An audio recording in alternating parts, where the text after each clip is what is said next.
Vamos começar por agradecer ao nosso Pai, ao nosso Mestre Jesus, a todos os nossos benfeitores. Vamos agradecer por este dia, pela oportunidade que nos foi concedida. Vamos agradecer igualmente a oportunidade de estarmos aqui reunidos, uma vez mais, a aprender e a apreender também todas estas palavras grandiosas que Jesus nos deixou. Vamos agradecer igualmente pela oportunidade de estarmos todos juntos aqui com tantos irmãos do outro lado do Atlântico e de outros tantos países que aqui nesta plataforma se reúnem todas as semanas para ouvir este estudo. Vamos agradecer também ao Filipe pelo empenho sempre que ele tem demonstrado para que este estudo chegue de uma forma mais fácil até nós e que consigamos todos juntos aprender e compreender todas estas palavras que nos fazem crescer e que nos ensinam tanto. Assim, com toda a certeza que os nossos benfeitores, amigos da Casa com o Evangelho, acompanham estes trabalhos, sendo que estes trabalhos que nós aqui dedicamos e facilitamos são sempre para o bem. Por isso, que os benfeitores que nos acompanham possam também eles aprender e que nós também podemos ser amplamente amparados. Assim, gratos por mais esta oportunidade, vamos dar início ao nosso estudo do NEP. Que assim seja. Que assim seja. Obrigado, Martinha. E um voluntário ou uma voluntária para fazer a leitura da perícope, se faz favor. Posso ler? Pode sim, senhora. Anúncio do nascimento de João Batista. Nos tempos de Herodes, rei da Judeia, houve um sacerdote chamado Zacarias, do turno de Abias, e sua mulher, descendente de Arão, que se chamava Elizabeth. Ambos eram justos perante Deus, e de modo irrepreensível observavam os preceitos e mandamentos do Senhor.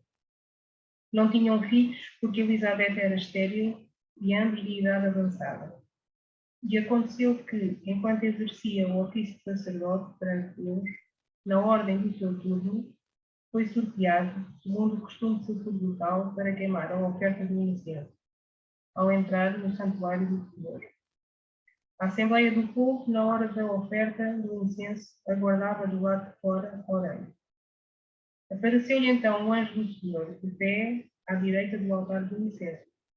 Vendo-o, Zacarias perturbou-se, e caiu temor sobre ele.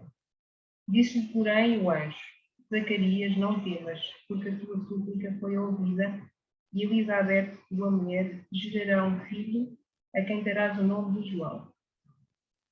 Terás alegria e regozijo, muitos também se alegrarão pelo nascimento dele. Pois ele será grande diante do Senhor, não beberá vinho, nem bebida embriagante, e estará cheio do Espírito Santo ainda no ventre de sua mãe. Fará retornar muitos dos filhos de Israel ao Senhor, o Deus deles. E irá adiante dele no espírito e no poder de Elias, para fazer retornar os corações dos pais aos filhos, e os desobedientes à prudência dos justos, para preparar ao Senhor um povo preparado. Disse Zacarias ao anjo: Como posso ter a certeza disso?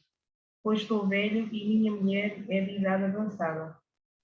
Respondeu-lhe o anjo: Eu sou Gabriel, o que permanece diante de Deus, e fui enviado para falar, bem como para anunciar essas coisas.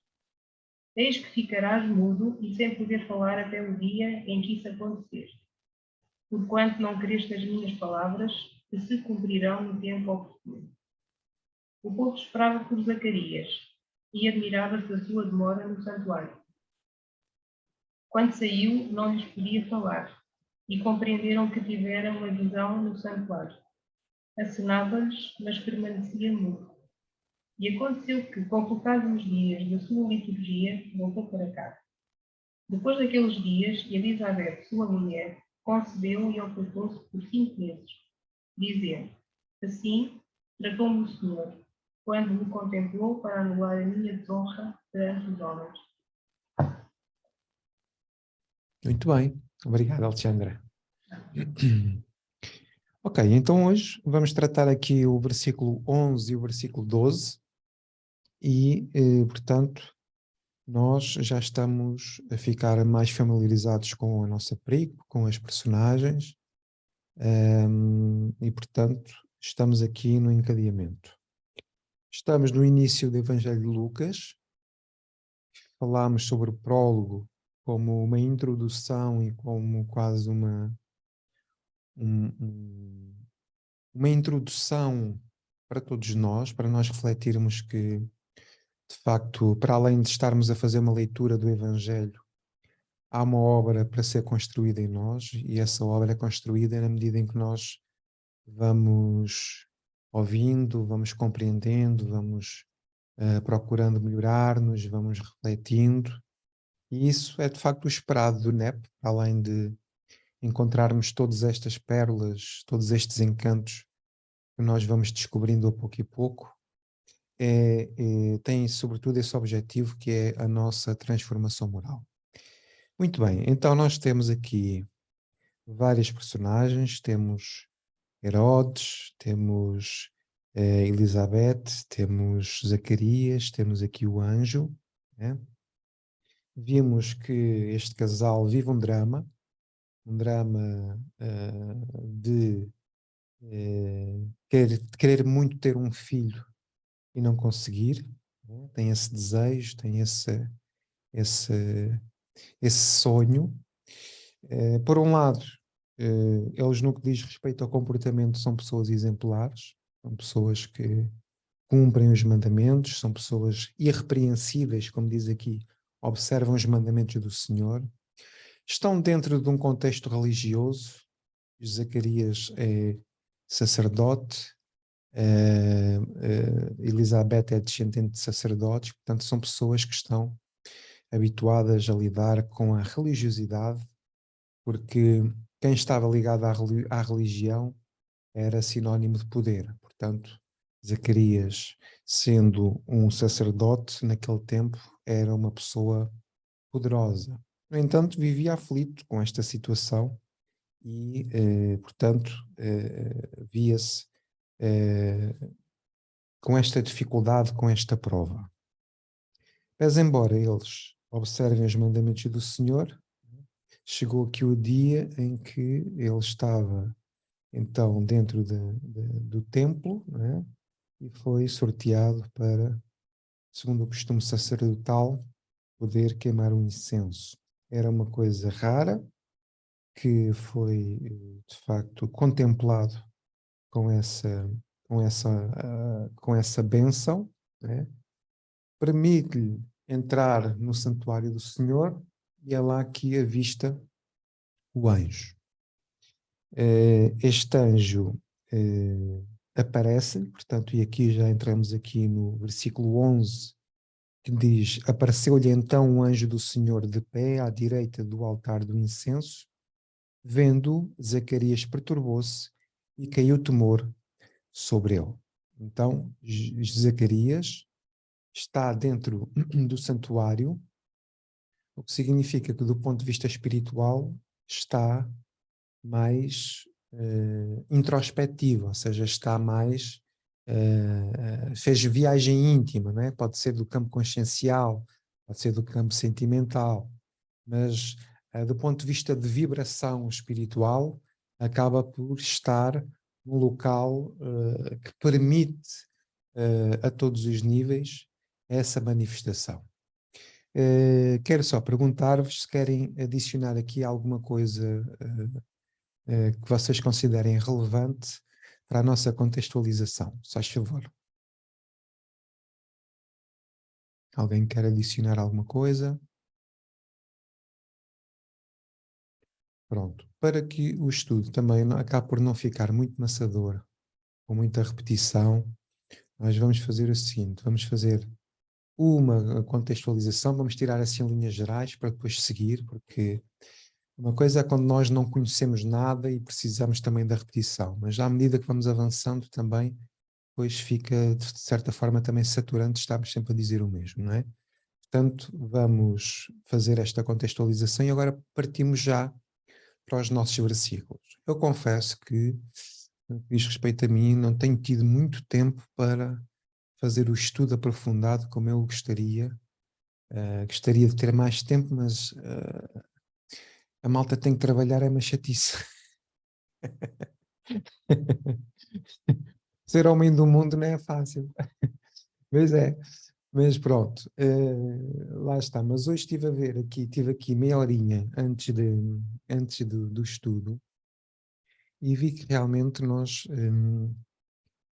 há muito por fazer e há muito por pesquisar. Se nós formos retirar as palavrinhas, e vi sobretudo que eu muitas vezes não encontrei palavrinhas, mas encontrei sinónimos. E depois nos sinónimos encontramos as palavrinhas. Mas depois há todo uma pesquisa que é feita, que era necessária fazer, que é dessas palavras que nós podemos destacar do versículo, nós aprofundarmos e retermos só o que é bom. Mas para conseguirmos retirar excertos das mensagens, também requer algum tempo, alguma pesquisa, para que a gente consiga, olha, no livro X, Emmanuel faz isto que se pode encontrar aqui, ou seja, mais uma pérola. No livro Y, o autor X vai falar sobre isto que também se pode enquadrar. Olha aqui uma outra perspectiva de um outro autor. E nós, com essas perspectivas todas, podermos basear-nos numa linha de raciocínio, que essa era o cenário ideal. Mas é claro que nós também temos a nossa vida e depois acaba por nem sempre ser fácil, tanto quanto nem sempre ser fácil nós encontrarmos palavras nas quais nós possamos ter logo este roteiro todo de mensagens para as palavras, não é? Portanto, e nós já temos o trabalho muito simplificado. Agora imaginem se nós não tivéssemos uma Bíblia do caminho, nem este tipo de Unionep Search. Portanto, vejam que isto está tudo, lá está, é uma programação, não é? Mas pronto, mesmo assim, nós vimos-nos com grandes dificuldades para entender e para procurar. Posto isto, vamos então iniciar aqui o versículo 11. Apareceu-lhe então um anjo do Senhor de pé à direita do altar do incenso. Alguém fez alguma pesquisa sobre isto? Alguém quer contribuir com alguma coisa para o versículo? Filipe, Sim, eu tomei senhora. só aqui uns apontamentos daquilo que o Filipe também. Fui dizendo, né? O que é que tem Sim, aí? O que é que tem aí? portanto, o que é que significa ser anjo? Que seria um espírito provavelmente puro, mas depois chegou-se à constatação que poderia ainda eventualmente não estar nessa pureza em que nós acharíamos. Ou então todo o processo de se chegar a essa pureza foi igual a qualquer um de nós, porque havia um bocadinho esse pensamento que o anjo já por si era uma entidade que não tinha feito o caminho como qualquer ser criado pelo Pai, não é? E abordou-se essa questão deles terem, de facto, feito o mesmo processo, assim como Jesus e todas as outras figuras que já estão num plano de pureza, não é? Falou-se acerca disso. E também de ele estar do lado direito do altar, que simbolicamente era o lado que simbolizava Da maior justiça, não era? pureza, mais justiça, sim, mais luminosidade espiritual, também se falou nesse termo. E de pé, verticularidade. Não, E a ligação verticalidade. verticalidade e a ligação ao alto. Também se Bem. fizesse a analogia. Exato. Pronto, isto em relação ao anjo foi o que eu tomei aqui nota. Também não tive tempo de ir fazer muito mais porque a situação do meu pai não tem estado fácil e pronto.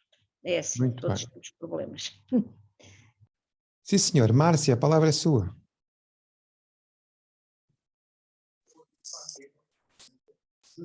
Boa noite a todos. Boa noite. Olha, bom, eu encontrei no Carlos Torres Pastorino, Sim, na Sabedoria do Evangelho, muito bom. Gostava tanto de Ah. ter isso em um livro físico. e aí ele fala sobre essa passagem. Então, ele vem uma explicação que eu vou até precisar da tua ajuda, da ajuda de todos do Todos. grupo. Ele diz assim, na interpretação literal, temos que chamar a atenção para diversos fatos. Aí ele começa. A Zacarias aparece um anjo, e aí ele faz a pergunta, que é anjo? Aquela pergunta justamente Exato. onde você está, Exato. que você nos colocou. Aí ele fala que a palavra grega, que eu não sei falar, é lógico, Faz mal, faz mal. significa simplesmente aquilo que nós já trouxemos aqui no grupo. Noticiador, arauto, mensageiro, anunciador. Uhum. O termo era empregado para designar qualquer mensageiro, encarnado ou desencarnado, que transmitia um recado. Na Bíblia, aí ele vai tratar na Bíblia, a palavra refere-se quase sempre a um espírito desencarnado, que é o caso ali com Exato. Zacarias, quando traz alguma mensagem. Esse espírito, aí aqui me confundiu, é um ser humano, acho que ele quis dizer que tem a forma humana, Sim. né? Pois é sempre descrito como um homem sentado, de pé, vestido de branco, etc., e tem as descrições na Bíblia. O que também ocorre neste caso, que ele descreve o anjo de pé do lado direito. Exato. Ele descreve. Não era um ser etéreo, mas tinha forma e volume igual a de um homem e falava. Aí ele continua. Para que um espírito desencarnado se torne visível, uma de duas condições são indispensáveis. A primeira depende da criatura encarnada, ou seja, dependeria de Zacarias, que era o encarnado que ali se encontrava. Da mediunidade de Seria, Zacarias. a primeira seria uma ou duas condições. A primeira condição, a dependência seria da criatura encarnada. Precisa ela ser médium, vidente ou audiente. Exato. E aí, nós tínhamos visto aqui no texto de Antônio Luiz Saião, em Elucidações Evangélicas, que é uma publicação da FEB, que ele diz que Zacarias era médium, vidente e audiente. E a aparição de um anjo foi a manifestação de um espírito elevado ou superior que tomou figura angélica, vestida de alvas roupagens, banhada por uma luz, cujo foco o esposo de Isabel não via. Então, isso aqui é só para a gente recordar o que nós vimos na semana passada, né? Uhum. Depois, então, voltando aqui ao Torres Pastorino, ele diz assim, no que depende da criatura encarnada, no que dependeria de Zacarias, precisa ela ser médium, vidente ou audiente.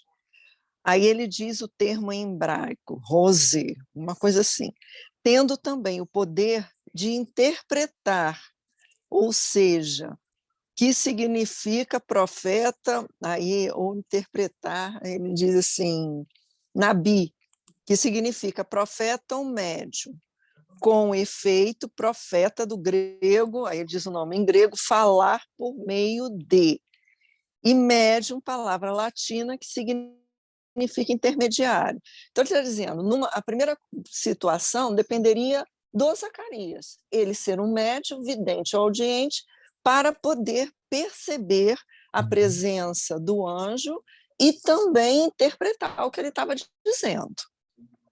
Aí ele coloca, a segunda condição depende do desencarnado. Quando a criatura encarnada, no caso Zacarias, se ele não fosse médium, aí dependeria do anjo, do desencarnado.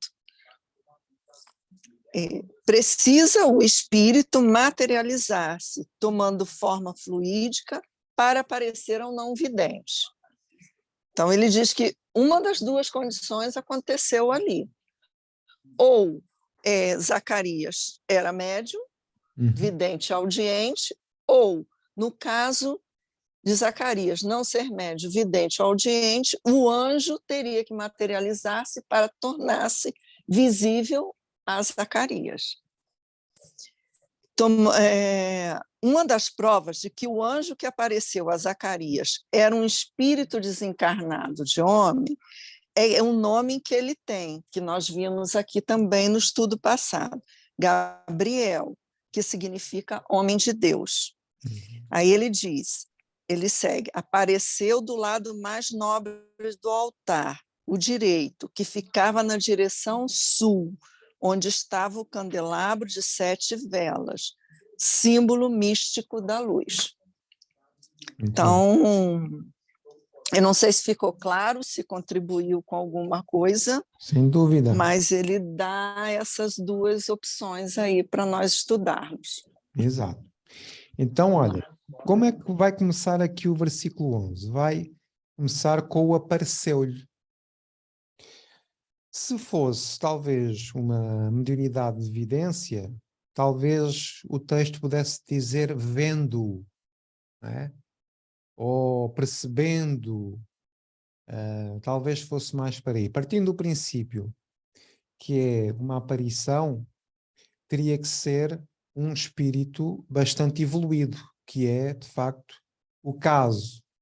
Portanto, subentendemos que seja um espírito bastante evoluído, Gabriel, né? Ele que identifica-se como Gabriel, e, portanto, os espíritos, quando chegam a esses patamares muito evoluídos, eles têm a capacidade de se tornarem tangíveis, visíveis.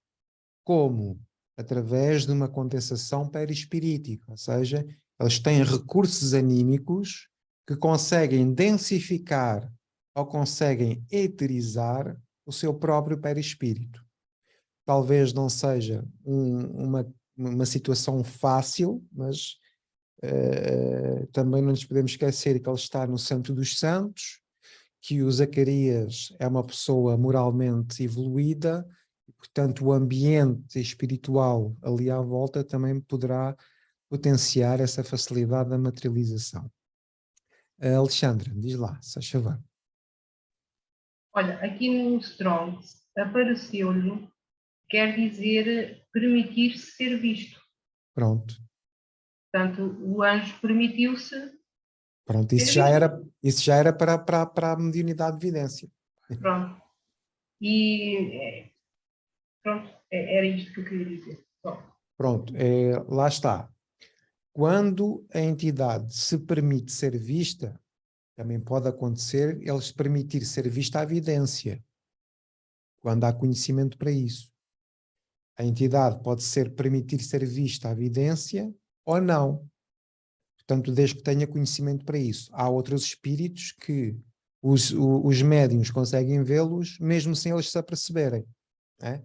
Portanto, mas estamos aqui em torno desta questão. Eu pesquisei aqui sobre a aparição e encontrei aqui uma referência num livro de Allan Kardec, Instruções Práticas sobre as Manifestações Espíritas, que é uma obra menor, digamos assim, mas é um excerto, uma apostilha que ele fez sobre a mediunidade. E diz assim: aparição, fenómeno pelo qual os seres do mundo incorpóreo se tornam visíveis.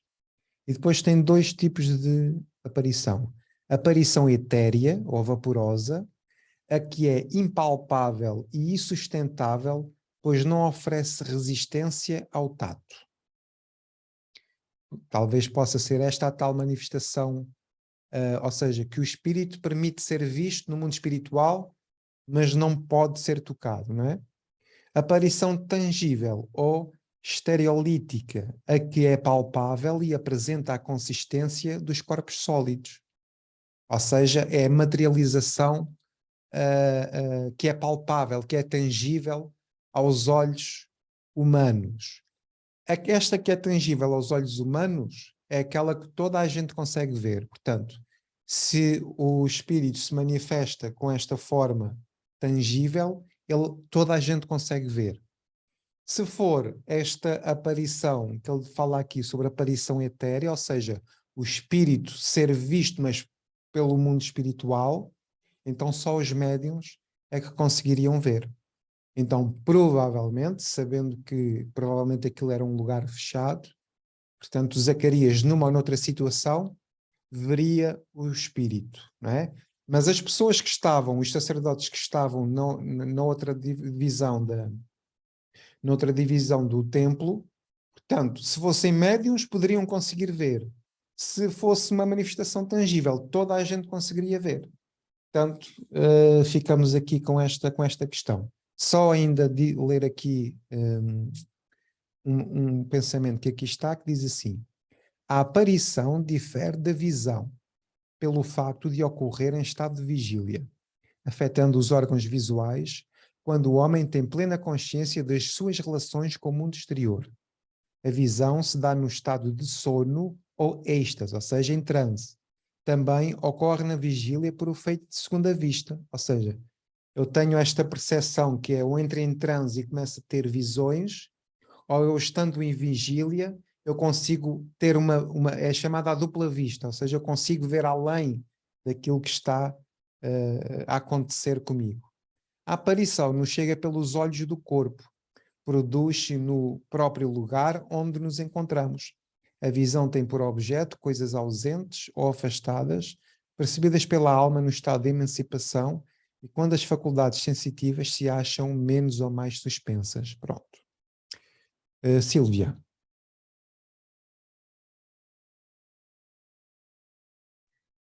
Eu fiz uma pesquisa aqui sobre a questão do altar e do incenso. Boa. Eu não sei se posso falar. Claro.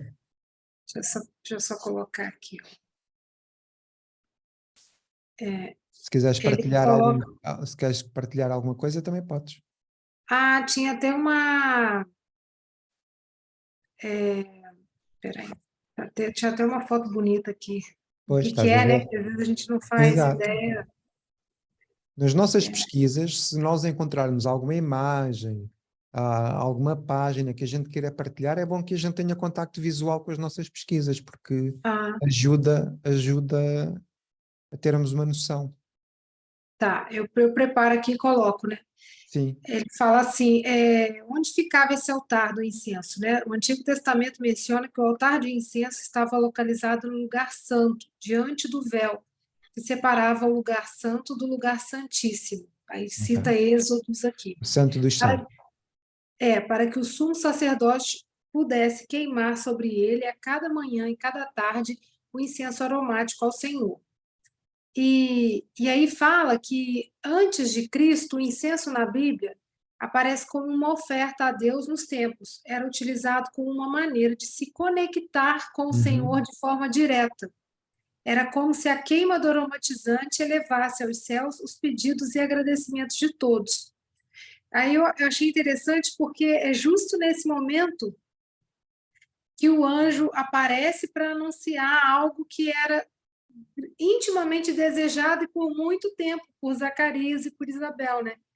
Então você vê assim numa conexão profunda, né? Podem acontecer coisas que para a gente, né? Ou para os leigos acham que é sobrenatural, mas na realidade é essa conexão profunda, né? E esse simbolismo deles, né? De na hora de queimar também que levassem os pedidos, as orações, né? Aos céus. Deixa-me só fazer um parênteses, Silvia, antes de continuares. porque essa ligação traz também um pedido, não é? Um pedido oculto, não é? Uma prece, uma rogativa, que é o facto de ter o filho, não é? Que pode até nem estar consciente, não é? Mas essa conexão ao alto faz com que depois também haja uma resposta mais à frente. Continua. Liga o som, desligaste o som.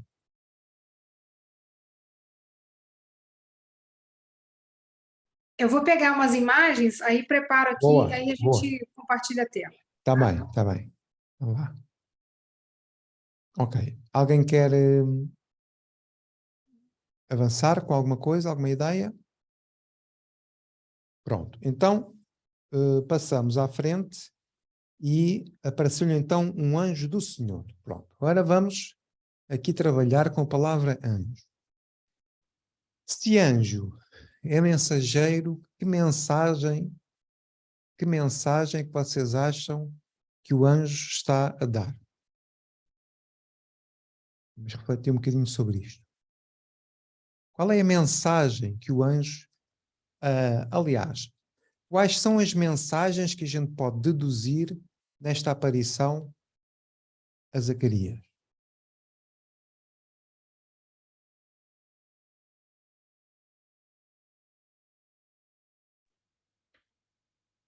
Marta. Neste caso, a Zacarias, uma mensagem de fé, uma mensagem de esperança e é o que me vem à mente. Fé E esperança, sim. Fé e esperança porquê? Porque o anjo foi dizer, quer dizer, nós sabemos isso mais à frente, né? Mas já sabemos que o anjo lhe foi informar e comunicar uma situação que ele não fazia a mínima ideia que poderia ainda acontecer, que era ser pai. E aí trouxe-lhe a fé, se ele já era sacerdote, já devia ter a sua fé muito enraizada, ter uma fé muito grande, mas com certeza com a mensagem que o anjo lhe veio trazer, a fé foi fortalecida. E também eu acho que também tem a ver com o merecimento dele, isso nós também já tínhamos visto atrás, não é? Mas com toda a certeza que a fé ficou fortalecida, porque era uma coisa que era impensável acontecer, e o anjo trouxe essa mensagem de fé e de esperança, e depois sabemos concretização, não é? Muito bem, então olha, Diga. imagina que eu aqui ao meio, aqui tenho uma mensagem, né? Tipo um canudo com uma mensagem. Mas eu aqui, eu tenho alguém que envia a mensagem, tenho a mensagem e tenho quem recebe a mensagem. Então vejam, o anjo está a trazer uma mensagem, mas esta mensagem é dele? É de quem? É de Deus. Então o anjo está a ser interveniente, está a ser quê? Está a ser um representante de Deus na vida de Zacarias, que é o receptor da mensagem. Então isto é muito importante, porque o que é que o Zacarias fez? O Zacarias conectou-se e a resposta veio através da resposta de um anjo. E quando nós fazemos as nossas rogativas,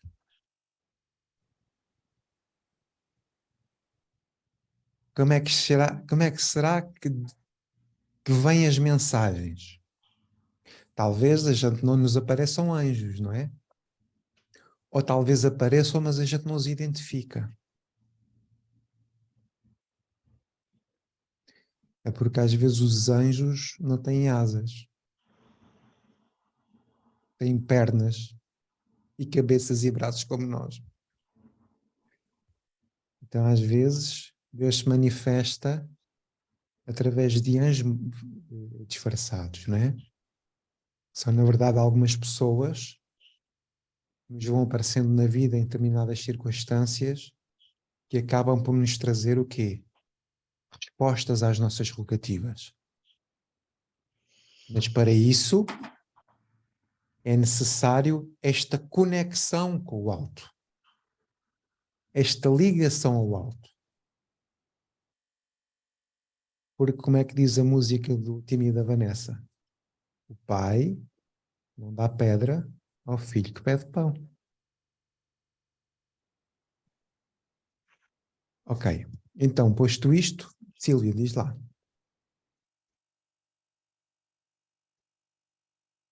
Liga o áudio. Ah, pois já.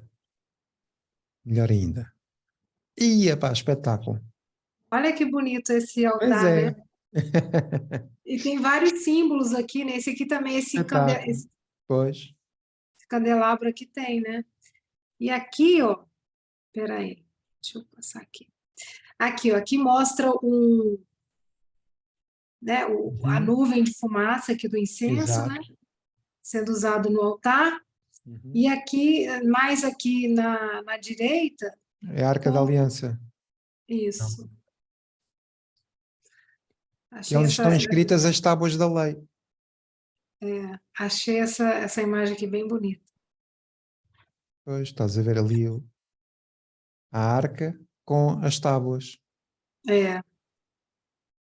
E isso já é Eu dentro. passei, você viu mudando? Aqui, ó. Sim, Viu? Ah, tá. Então tá bom. sim, Era está a isso. mudar, está a mudar. Ah, então tá bom. Muito interessante. Lá está, a fotografia ajuda-nos a formar uma imagem das coisas que antes ficavam abstratas. É. Muito bom, muito bom. Obrigado, Então tá. Silvia. Aí. Pronto, aquele local onde estava a arca é o tal Santo dos Santos, o tal local santo onde só o sumo sacerdote acabava por entrar. Muito bem. E, Felipe, Diz. eu achei tão lindo, né? E assim, o dourado parece que é de ouro, né, gente? Aí eu fico pensando que realmente devia ser assim, uma grande sorte ser escolhido, né? Além de terem muitos ali na fila para queimar o incenso, mas estar naquele lugar, eu acho que para eles deveria representar muito, né? Sem dúvida, sem dúvida. Porque é o lugar mais santo do planeta para eles, não é? Portanto, é ali um local mesmo muito, muito, muito especial. Muito especial. Ok, então, muito bem. Vamos ver aqui, porque eu pesquisei aqui sobre a palavra anjo e pronto. Fala aqui, então, no livro dos Espíritos, os seres chamados anjos, arcanjos, serafins, formam uma categoria especial de natureza diferente da dos outros espíritos? Pergunta Allan Kardec.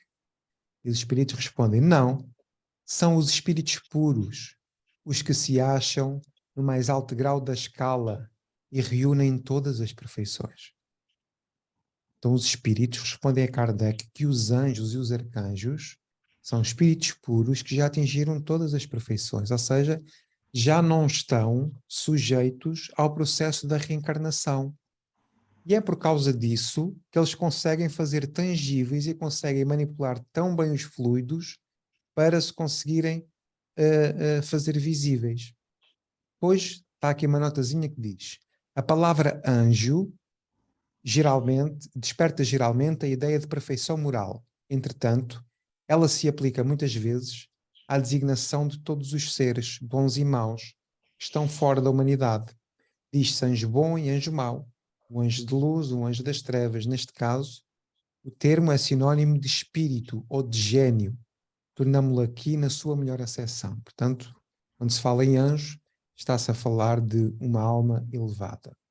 Depois diz, os anjos hão percorrido todos os graus da escala, ou seja, quando ele fala em graus da escala, está-se a referir à questão 100 do Livro dos Espíritos.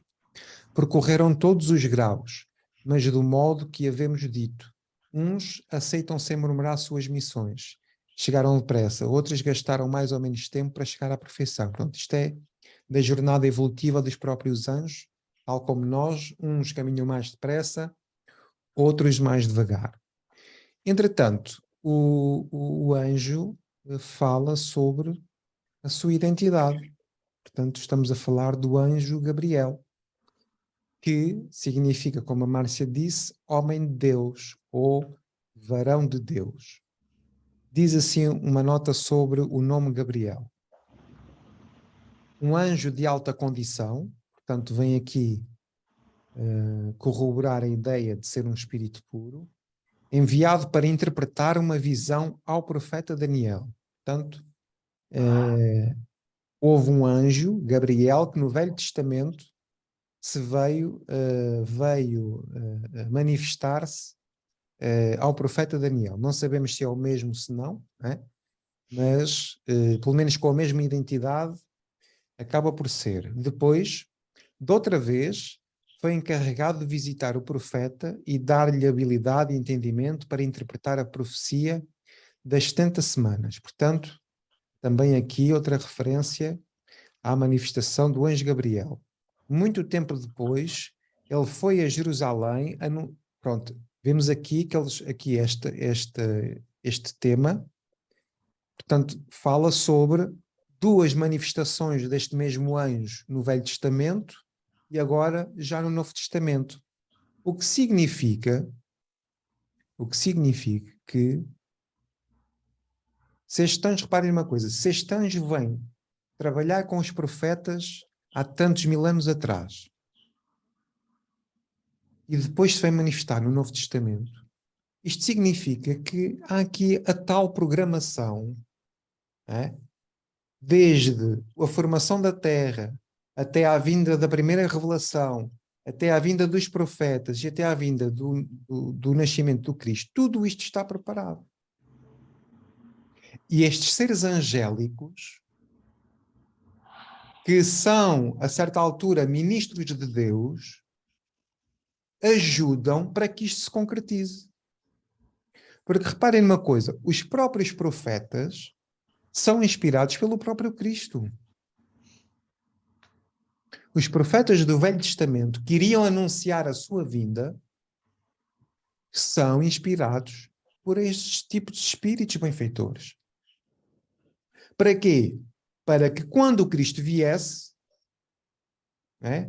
se fizesse a ligação tal como foi dito pelo profeta. Para nos dar esta perspectiva de que tanto a primeira como a segunda como a terceira revelação fazem parte de um grande planeamento de desenvolvimento espiritual para a nossa humanidade. E perceber isto é muito enriquecedor para nós. Porquê? Porque se nós estamos aqui a estudar o Novo Testamento e as Escrituras à luz da doutrina espírita, nós fazemos parte de um grande conjunto de pessoas que são ou foram convidadas para a transformação moral da humanidade. Nós, dando passo num centro espírita, fazendo palestras espíritas, estando aqui nos estudos espíritas, participando em trabalhos espíritas, estamos a ser discípulos de uma grande programação macroscópica, e isso é lindíssimo para nós, porque fazemos parte de uma grande caravana transformadora, cheios de dificuldades, cheios de erros, mas no plano maior estamos todos numa caravana de amor. Uhul! Corações ao alto! Márcia! Felipe, Sim. Nossa, muito toca fundo isso aí que você falou. Então, mas Chega lá, olha chega lá. lá na nossa essência. Vê lá. Desde os profetas que andavam sozinhos, Isso. até nós hoje, nos tempos modernos. É verdade. Vamos lá. É que a nossa revelação é diferente da revelação que eles tiveram, mas é uma revelação também. Claro. E aí, eu estava fazendo uma pesquisa sobre isso e abri lá no Beacon os comentários. Sim. E eu li um comentário, quando eu li, eu nem citei aqui antes, porque ficou meio assim, eu não tinha muita base Dúbio. para entender. Quando você deu essa explicação, eu me lembrei imediatamente do que eu tinha lido. Porque quando ele fala, que ele vem analisando, comentando versículo por versículo, e ele fala assim, então um anjo do Senhor lhe apareceu, Zacarias, né? E ele coloca assim, a voz divina da revelação não havia se pronunciado durante 4 séculos. E aí, eu me recordei também que houve realmente um período grande em que os profetas 400 não... anos. 400 anos. Ele fala aqui, 400. Eu não me lembro quem foi o último profeta, se foi Daniel, quem foi, eu não lembro. A gente pesquisa aqui no instante. E aí ele fala isso, que ficou 400 anos. Então, de repente, apareceu o anjo do Senhor. Observamos que o anjo não se aproximou, ele apareceu, de repente, sem aviso. O fato de ele ter aparecido a um sacerdote no templo ressalta as características do Antigo Testamento, desse início da revelação do Novo Testamento. Ele está fazendo a transição. Exato. Né? João seria o precursor do Cristo que viria e do seu reino. Ele também seria um elo com a revelação do Antigo Testamento, que agora estava chegando ao seu final. Exato. Então, quando eu li isso aqui, eu falei, gente, eu sei que houve uma pausa entre o último profeta e Malaquias. Malaquias. Então, houve essa pausa. E aí eu fiquei insegura de trazer isso, porque eu não ia saber explicar. Não saberia como explicar. E ele aí, quando você trouxe esse seu comentário, essa sua explicação, logo eu associei, fiz essa associação de ideias. E aí ele Beacon coloca isso como uma transição, a revelação do Antigo Testamento, que estava chegando ao fim, e aí começaria o Novo Testamento, como João Batista como precursor do Cristo. E aí a gente recorda de tudo aquilo que nós já estudamos aqui, sobre a ambiência espiritual, toda a preparação, os espíritos irrepreensíveis, digamos assim, ou exemplares de Zacarias e Isabel, toda essas figuras exemplares que vão nos sendo trazidas por Lucas para culminar com a chegada do Cristo. É como então ele coloca isso como período de...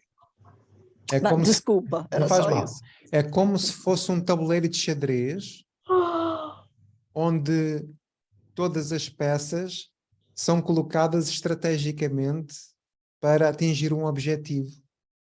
É como se fosse o tabuleiro de xadrez, a reencarnação, e as peças, né, os guerreiros, para levarem adiante um projeto enorme, que é um projeto da regeneração espiritual da humanidade.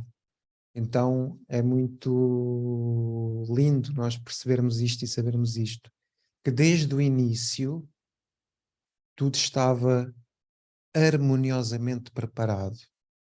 E vejam que é um planeamento de séculos, né?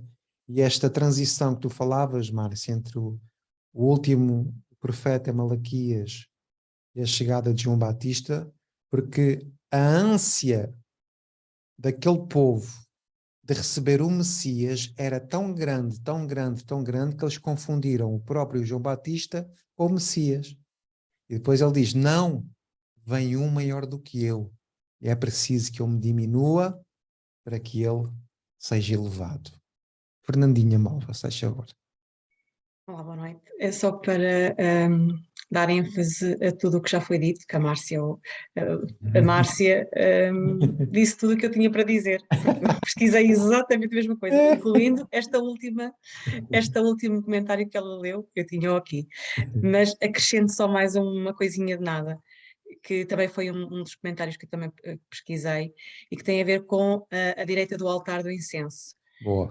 A direita do altar do incenso é o lado norte, entre o altar do incenso e a mesa dos pães da proposição. E isto vem um comentário muito bonito que diz que nós aqui vamos observar como Lucas é extremamente específico, com os mínimos detalhes. Portanto, esta é uma característica que podemos observar em todo o seu Evangelho. Portanto, é uma prova de toda esta autenticidade.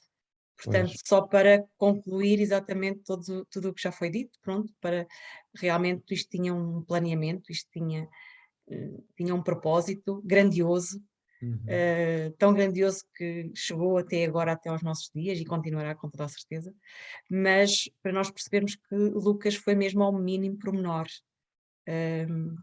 tentou ser o mais fiel, sim, à verdade. Isso é muito bom para nós, porque dá-nos, ou seja, dá-nos mais detalhes do que aquilo que era, do que aquilo que havia, não é? Portanto, quando nós juntamos, agora vejam a diferença, quando nós começamos a compreender a natureza dos textos, nós compreendemos se Marcos foi o primeiro, qual é o primeiro livro que a gente deve comparar? Devemos começar por Marcos, depois ir a Mateus e depois complementar com Lucas. E não fazer aleatoriamente. Porquê? Porque do ponto de vista cronológico da escrita e das narrativas, faz mais sentido que assim seja. Então Marcos, pela sua dificuldade também com a linguagem, há de ser um muito menos específico, digamos assim. A Mateus há de adicionar elementos, mas sempre com a perspectiva de fazer ver ao leitor que Jesus é o Messias. E Lucas traz esta perspectiva de, perante aquilo que já foi dito, perante aquilo que já está escrito, absorver o máximo das pessoas que conviveram com Jesus e trazer, ou seja, a papinha toda feita da melhor forma possível, com a melhor escrita possível, para que nós hoje pudéssemos estar aqui a absorver tudo isto. Então, Lucas traz de facto este evangelho que traz estes detalhes que têm que ser bastante aproveitados por nós. Portanto, e aqui estamos para esmiuçar tudo, assim Deus nos permita e a gente consiga. Ora bem, então vou continuar aqui a leitura que eu estava a fazer do Gabriel. Diz assim: muito tempo depois, portanto, ele foi a Jerusalém anunciar a Zacarias o nascimento de João Batista. E a Nazaré, ou seja, estamos a falar de aparições deste espírito no contexto cronológico. E a Nazaré saudar a Virgem Maria como escolhida para ter o alto privilégio de ser mãe do Messias. Portanto, vejam a programação deste espírito. Não é só fazer aparições, ele desde lá de trás do Velho Testamento que vem fazendo as suas aparições. Gabriel mesmo disse que permanece constantemente na presença de Deus. O que vem corroborar a ideia de ele ser um espírito puro mesmo, indo dali, sem dúvida, em intervalos mais ou menos longos, levar suas divinas mensagens a esta terra ou a outros mundos. E isto é um comentário do Dicionário da Bíblia de John Davis. Depois, há aqui uma manifestação deste espírito na Revista Espírita em junho de 1861, portanto, uma obra da codificação, e ele dá aqui uma mensagem que não vou ler toda, e depois no final diz assim: Hosana no mais alto dos céus, e paz aos homens de boa vontade. fazendo aqui o link com glória a Deus nas alturas, paz na terra, boa vontade para com os homens. Então, o que é que nós descobrimos aqui? Que havendo esta identidade e a aparição do anjo que não se identifica nessa altura com os pastores, significa que o anjo que apareceu aos pastores é o anjo Gabriel, o mesmo que apareceu a Maria e o mesmo que aparece aqui a Zacarias. Interessante. Depois, é assim que terminarei as palavras que Deus me ordenou vos transmitisse. Ou seja, na condição de mensageiro. Sede benditos no Senhor, para que possais despertar um dia em seu seio. Ou seja, para virem para onde eu estou. Pronto. E assim sendo, terminamos aqui a parte do Gabriel, a não ser se vocês queiram dizer mais alguma coisa sobre os anjos. Está tudo porreiro, ok? Deixa-me cá ver se eu vejo aqui mais alguma coisa. Pronto. É melhor avançarmos, senão não saímos. Vamos estar à rasca com isto. Bom, então, apareceu-lhe então o anjo do Senhor de pé à direita do altar do incenso. Pronto. Aqui o de pé, portanto, vai trazer até tal ideia da verticalização, de estar conectado com Deus, de estar ao alto, de estar em perfeita sintonia com o nosso Pai, mas também é uma posição de firmeza e de segurança, não é? Ao mesmo tempo, traz essa questão também. Pois, à direita do altar do incenso. Querem explorar aqui um bocadinho mais a questão do altar? Altar pode ser também aqui o corpo, pode ser o coração, pode ser aqui um conjunto de simbologias, porque o incenso é uma oferta que é feita a Deus, não é? Uma forma de ligação. E o altar do coração, quando ligado a Deus, não é? É de facto também uma oferta. Quando nós oferecemos o nosso coração a Deus, ligamos-nos a Deus. Portanto, também pode ser assim esta interpretação. Se é à direita, portanto, o estar a altar, portanto, é um altar justo, não é? Portanto, um coração justo. Não sei, viram mais alguma coisa sobre isto aqui? Não? Pronto, então, sendo assim, vamos avançar. Acho que, de certa forma, já conseguimos também aqui mais alguns pozinhos para a nossa reflexão. Pois, 12.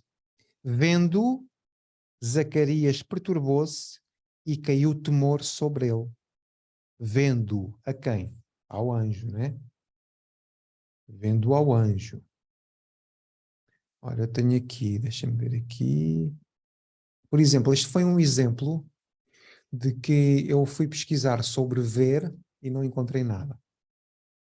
Mas depois encontrei aqui visualização, visão, e já encontrei aqui coisas sobre visão, ver, ouvir.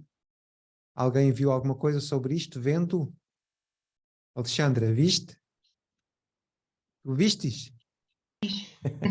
Então vá. Eu também procurei e também encontrei visualização, olhar, visão.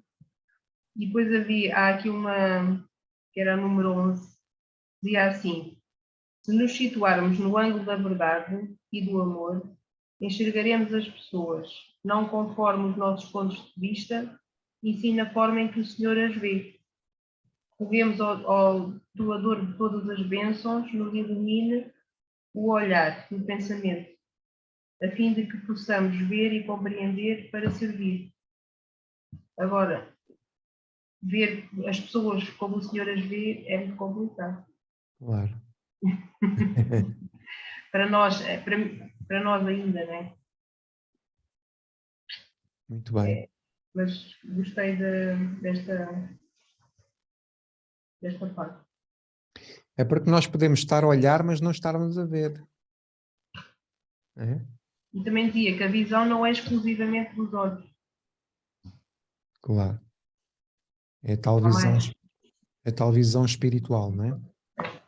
E eu posso simplesmente ver uma aparição, ou eu posso ver a aparição e compreender aquilo que a aparição me está para trazer. Que é diferente. É porque é diferente eu olhar para um anjo e ver uma figura, olha, vir um espírito de luz, ou eu compreender a mensagem que o anjo me vai trazer, que é o quê? Que é um motivo de extrema alegria. É um motivo, é uma notícia, porque reparem, o Evangelho é exatamente isto. É a grande notícia para a humanidade. Esta revelação é uma grande revelação para Zacarias, mas é também uma grande revelação para todos nós. Oh, Fernanda, diz lá.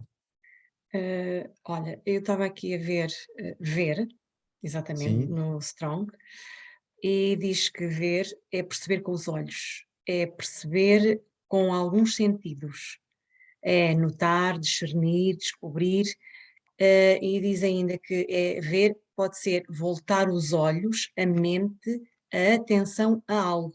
Eu achei isto muito interessante. Portanto, ver não é só exatamente o que estavas a dizer, não é só ver, como está a ver e não está a ver coisa nenhuma.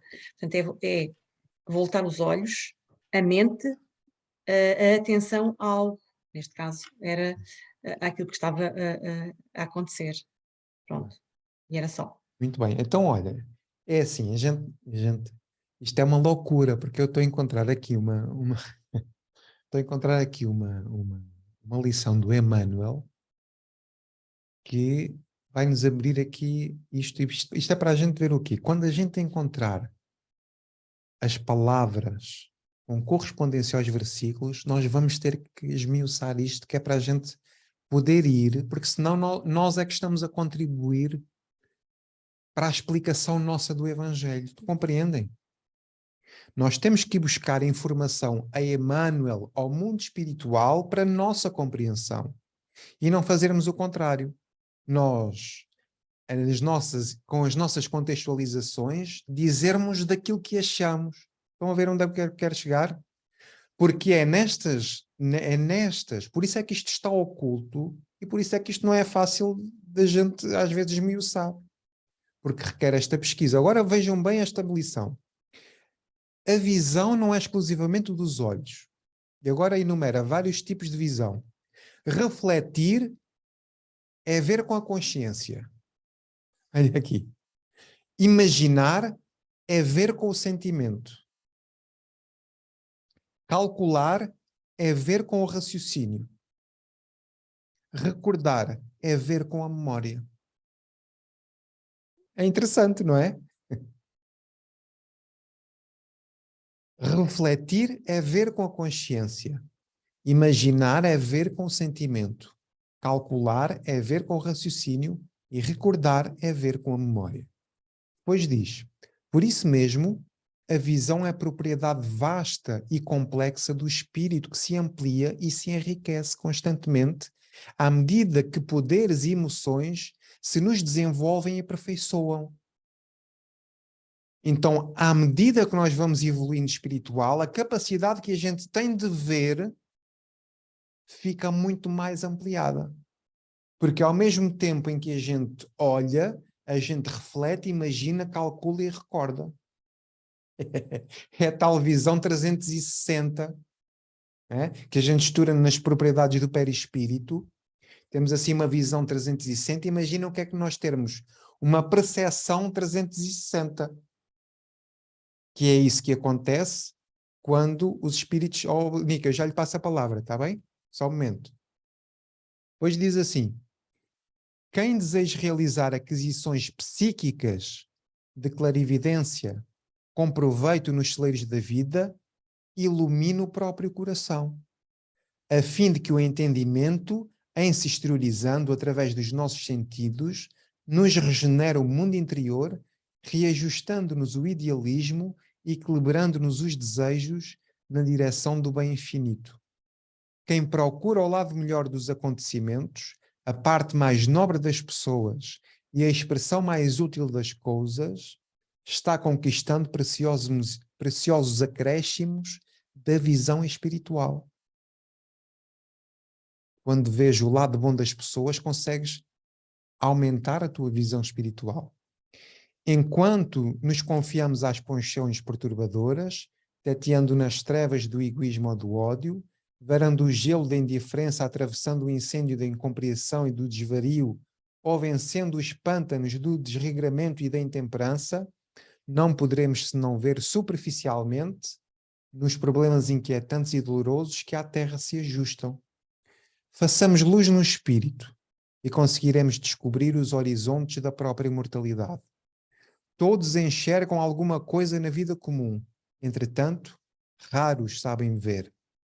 Ajustemo-nos aos princípios do vidente divino, que soube contemplar as necessidades humanas, com amor e perdão do alto da cruz e, por certo, começaremos desde agora a penetrar na claridade sublime da nossa própria ressurreição.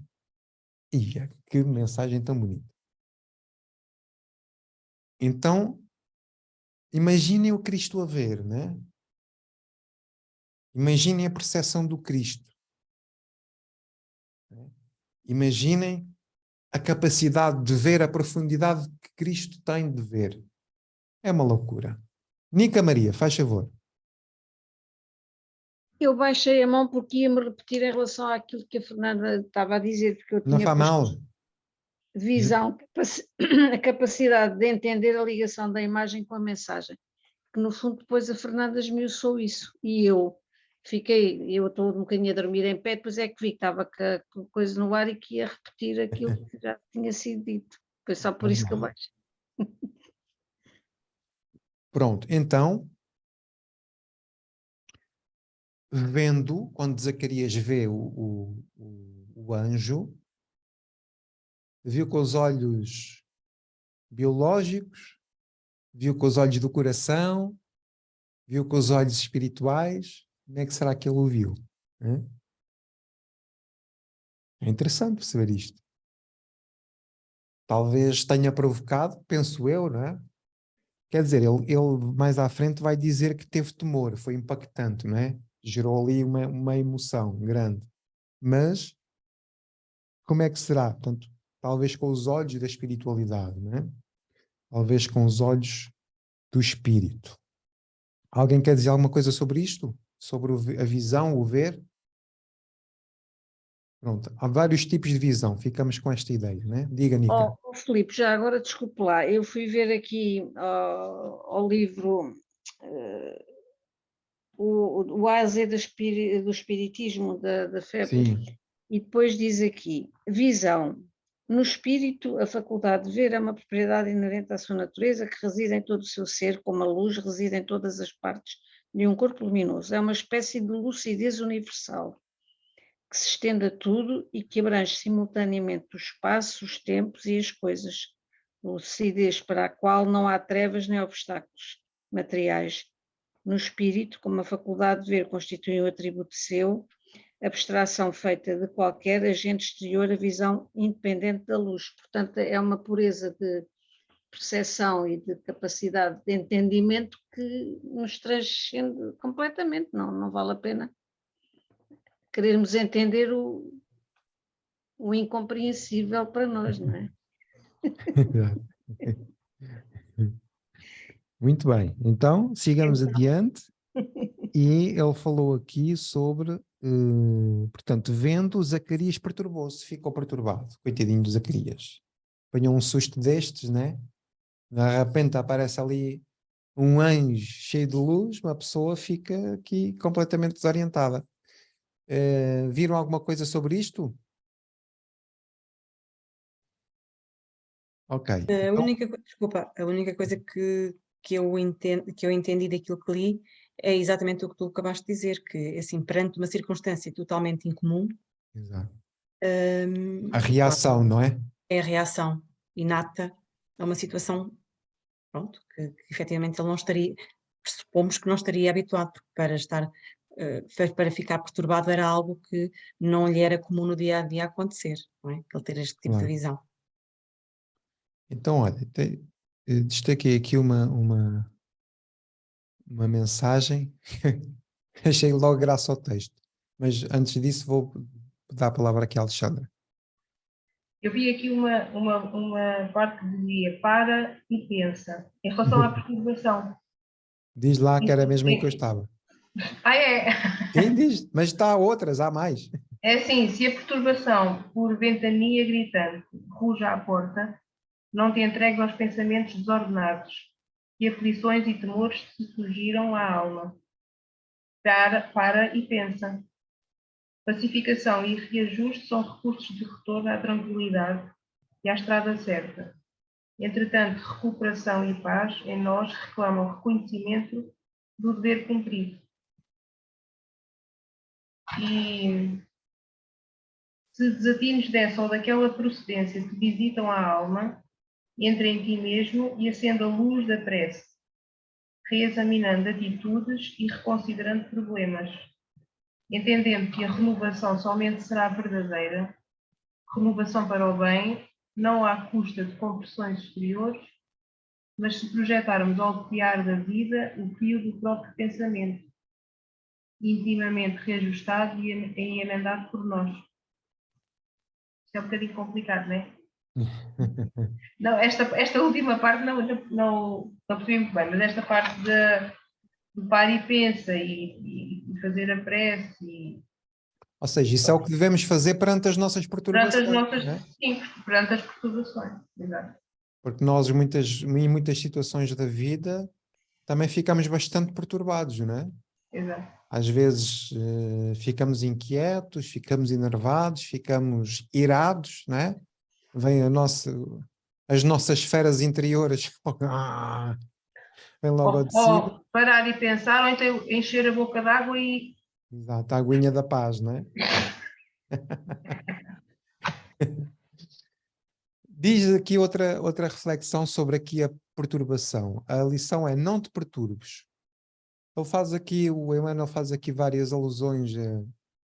Se perguntássemos ao grão de trigo a opinião acerca do moinho, ele responderia que qualquer coisa do género. Mas, ou seja, aquilo que aparentemente parece perturbação, tem sempre este lado de regeneração ou de transformação.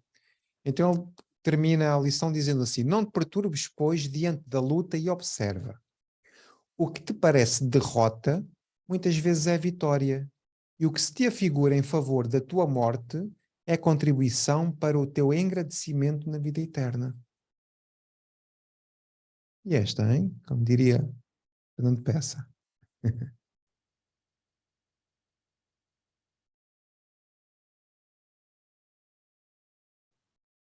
Há aqui outra que diz assim. Fernanda, diz. Então, só para continuar na tua ideia, eu também tenho aqui uma frase, uma citação de Emmanuel também, que eu acho extremamente, e vem de encontro ao que tu estavas a dizer, que diz o seguinte: toda a perturbação valoriza a força da ordem e toda e qualquer dor ampara e reajusta. Pronto. Portanto, vem de encontro ao que tu estavas a dizer. Exatamente. E achei maravilhosa.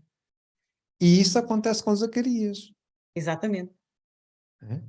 Porque ele perturba-se, fica desesperado porque não conhece, é ignorante daquilo que vai acontecer. E quantas vezes a gente se perturba sem saber o resultado? Né? Uma preocupação. Né? Temos a mente ocupada antes das coisas acontecerem. E se acontecer isto? E se acontecer aquilo? E depois vamos, não aconteceu nada daquilo que eu estava a pensar. Noites e noites sem dormir por causa de uma ansiedade que era para vir, mas que nunca chegou a chegar. Né?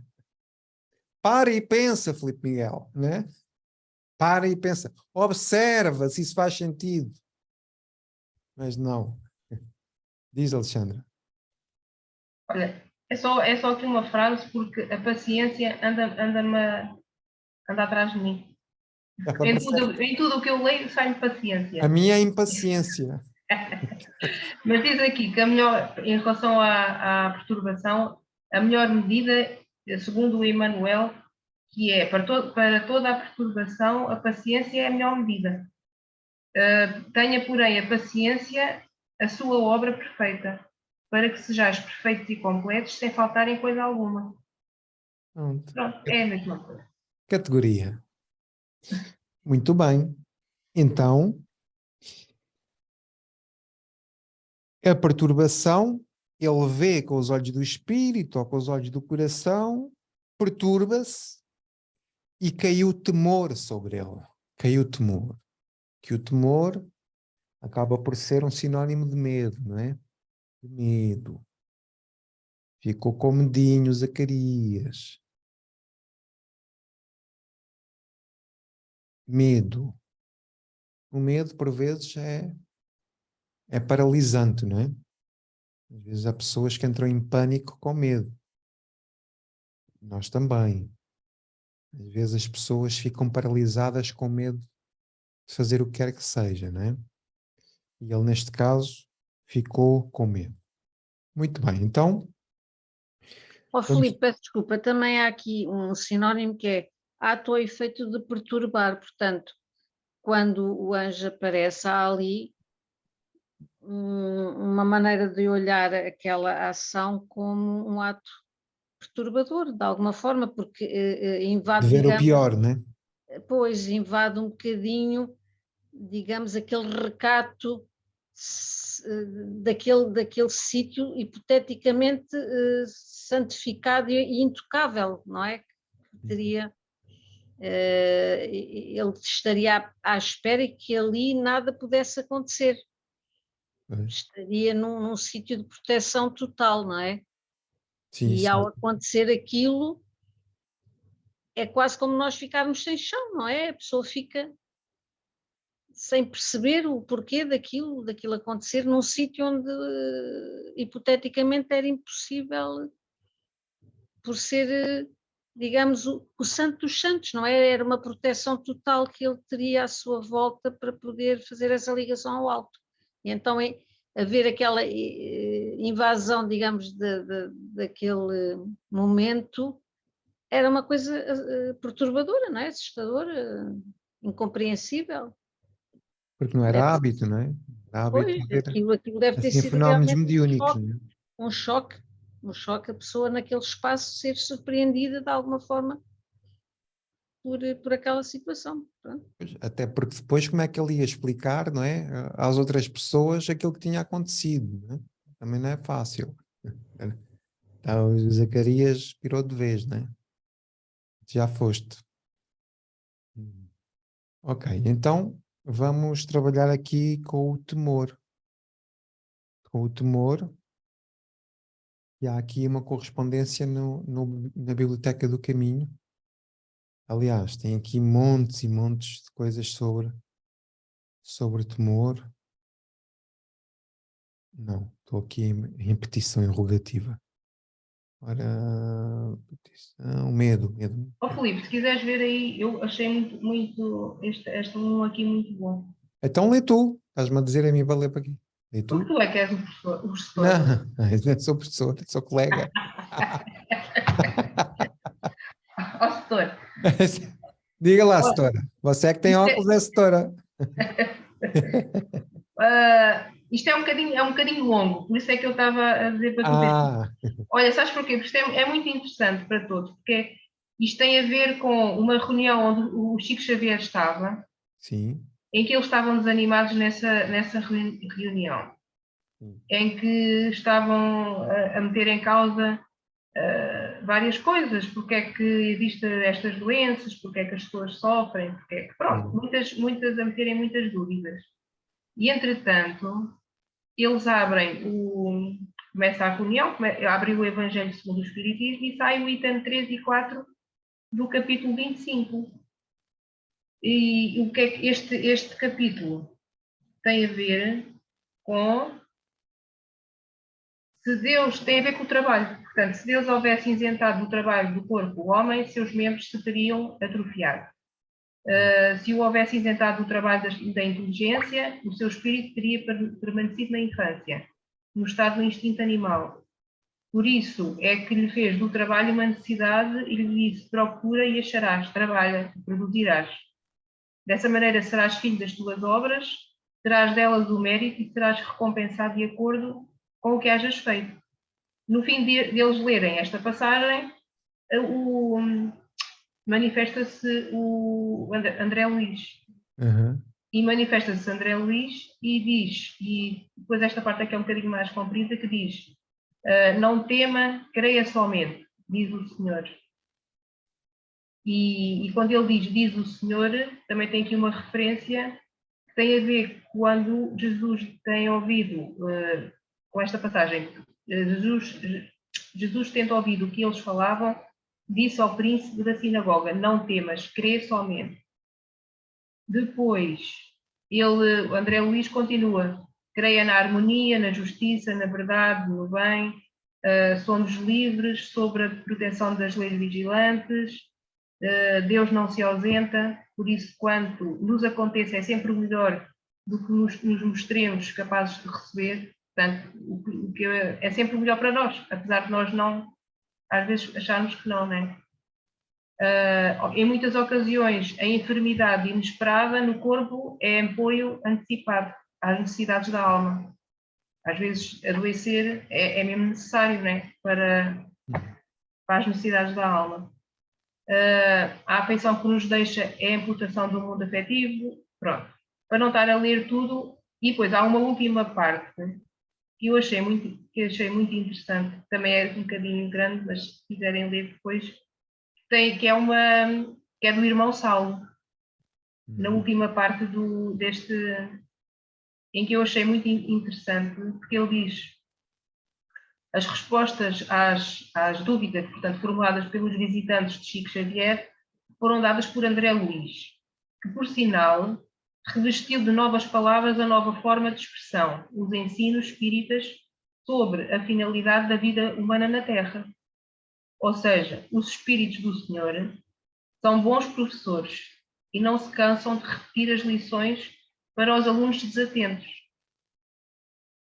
revestindo-as das mais diferentes roupagens a fim de atingirem a compreensão de todos. O Educandário da Terra, que é onde nós estamos, é orientado pela pedagogia do céu, cujo método fundamental é o amor. E depois diz Frederick Myers, o famoso psicólogo inglês, em seus estudos sobre a personalidade humana, verificou que a nossa consciência se divide em duas partes essenciais: a supraliminar e a subliminar. Por isso é que há aquelas frases subliminares que, através do pensamento, que entram para a consciência através do... Pronto, não sei se já ouviram falar nessas frases subliminares. Portanto, encontrou isso nos seus estudos espíritas, confirmados por suas pesquisas hipnóticas. A consciência supraliminar é a que utilizamos no mundo adaptada às exigências da vida material. A consciência subliminar é a que se destina ao mundo espiritual, onde teremos de viver depois da morte. Eu posso continuar ou já estão... Pode. Já quase a acabar. Podemos figurar a consciência como uma esfera cortada ao meio, uma laranja partida em duas metades. Esse corte é o limiar. A metade que fica acima dele é a que Myers se chamou de supralimiar. A que fica abaixo é subliminar. A parte de cima está cheia de indagações, de dúvidas sobre a vida e a morte. A parte de baixo encerra todas as respostas. Porque a vida no mundo é um aprendizado. E para aprender, temos de enfrentar muitos problemas e procurar resolvê-los. Na consciência subliminar, que é a parte de baixo, armazenamos um aprendizado feito em várias encarnações. Mas esse aprendizado não está completo. E é por isso que voltamos ao educandário terreno. Quando uma prova difícil desafia a consciência supraliminar, a consciência de baixo, a subliminar, a socorre com os recursos provenientes das experiências anteriores. Isto é interessantíssimo. Vai buscar tudo de outras reencarnações atrás. Está quase a acabar. Mas a consciência subliminar, a de baixo, é a que está em ligação com o mundo espiritual. Adaptada a ele, o não adaptada a ele e não ao mundo terreno. Por isso, a parapsicologia hoje não nos mostra que a percepção extrasensorial provém do inconsciente. E é por intermédio dessa consciência interna e profunda que os espíritos nos socorrem com suas intuições. Meditando isso, compreenderemos melhor a lição de André Luiz. A Terra é um educandário em cujas lições somos todos alunos e examinadores uns dos outros. Eu achei isto espetacular. Muito bem, obrigado, Alexandre. Qual é que é a lição e qual é que é o... Olha, este portanto, isto está quando vais ver, está na 361, que é o medo, temor. E depois vais ao 10, que é o não tema, de André Luiz. Muito bem, sim senhor.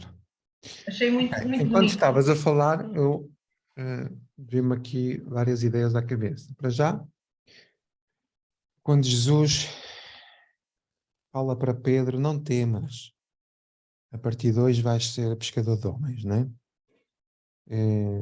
Eu comecei a refletir sobre o que é que ia na cabeça do Pedro, não é?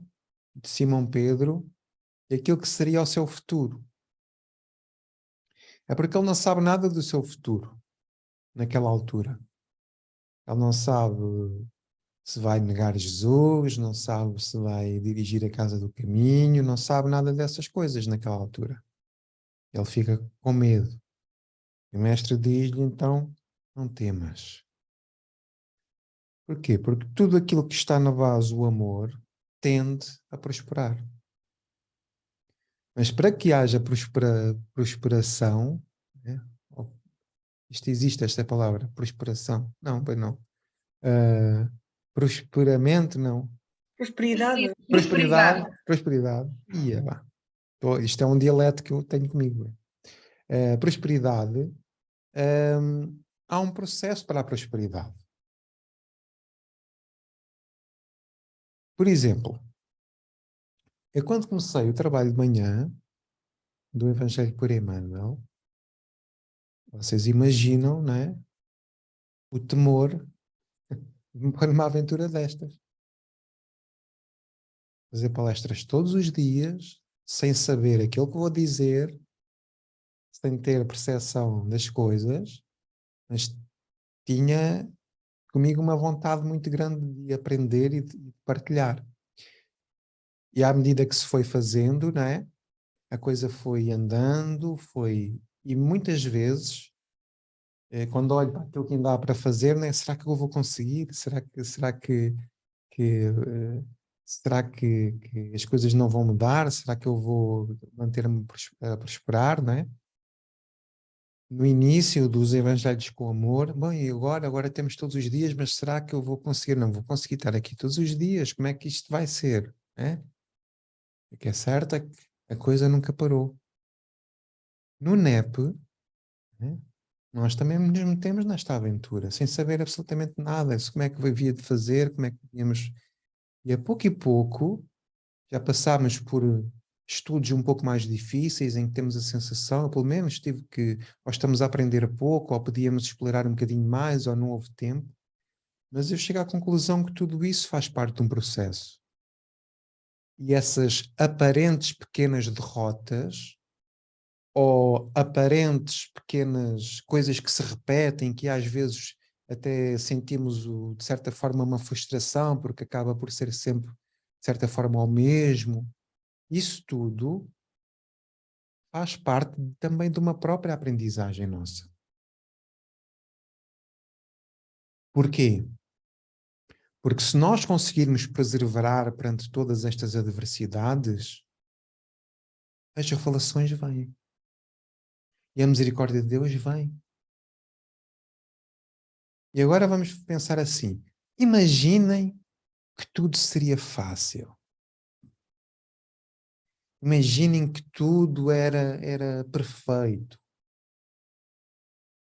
Talvez não tivesse o mesmo sabor. Sabem porquê? Porque não desafiava, não era necessário esforço, não pensávamos que estávamos desamparados.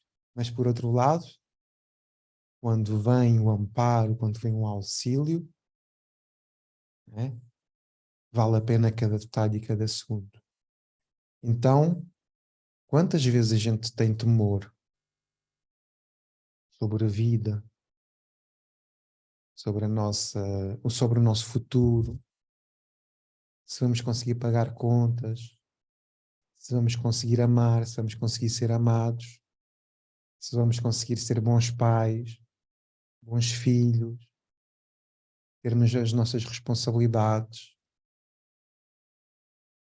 E a resposta para todos nós é sempre a mesma. Não temas. Já viram isto? Ainda para mais, quando nós conhecemos esta ligação espiritual com o Nosso Senhor. Agora imaginem, nós estamos aqui envoltos, não é? Deste estudo maravilhoso, que nos ajuda tanto. Vocês já acham alguma vez que nós, corações unidos, por causas maiores, não estaremos sempre amparados?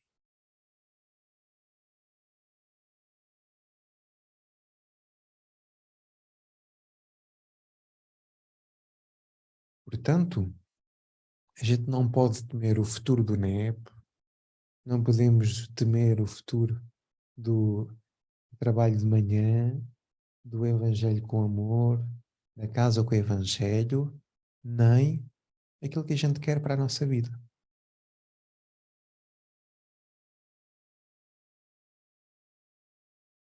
Porque quando temos o Cristo como companheiro, não há nada a temer. Pronto. Assim sendo. Filipe, posso dizer uma coisa? Diga.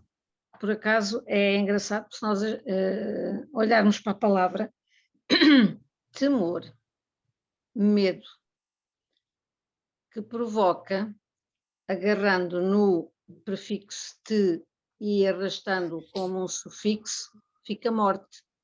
Uhum. Portanto, o temor acaba por nos levar à morte. Quando nos envolvemos. Bem-me agora assim alguém veio aqui. Eu disse que estávamos sempre amparados. Portanto, eis aqui a prova, a revelação. A Anja. Vimos a Anja. Fez luz. A Anjanica. A ver que hoje não saía nada, mas pronto, lá saí. Então, olha, vou trazer aqui uma lição também. O perfeito amor lança fora o temor. Né? Mesmo aqui na MUS. Amor e temor, diz assim: para que a nossa alma se expanda sem receio, através das realizações que o Senhor nos confia, não basta o imperfeito amor que estipula salários de gratidão ou que se isola na estufa do carinho particular, reclamando entendimento alheio.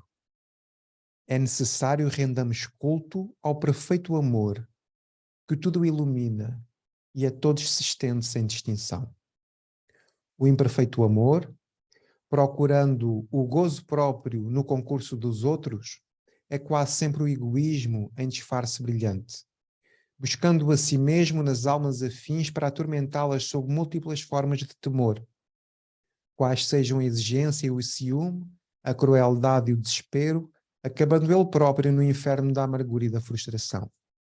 O perfeito amor, contudo, compreende que o Pai Celeste traçou caminhos infinitos para a evolução e aprimoramento das almas, que a felicidade não é a mesma para todos e que amar significa entender e ajudar, abençoar e sustentar sempre os corações queridos no degrau de luta que lhes é próprio. Para que te libertes assim das algemas do medo, não basta te acolhas ao anseio de ser ardentemente querido e auxiliando pelos outros, segundo as disposições do amor incompleto. É indispensável saibas amar com abnegação e ternura, entre a esperança incansável e o serviço incessante pela vitória do bem, sobre a tutela dos quais viverás sempre amado, segundo o amor equilibrado e perfeito, pela vitória divina que nos ergue triunfante dos abismos da sombra, para os cimos da luz. E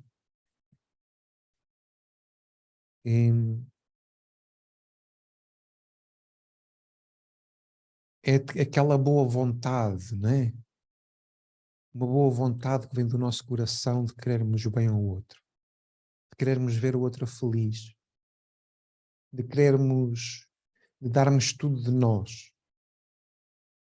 E realmente, quando a gente tem essa perspectiva de vida, tudo fica ressignificado.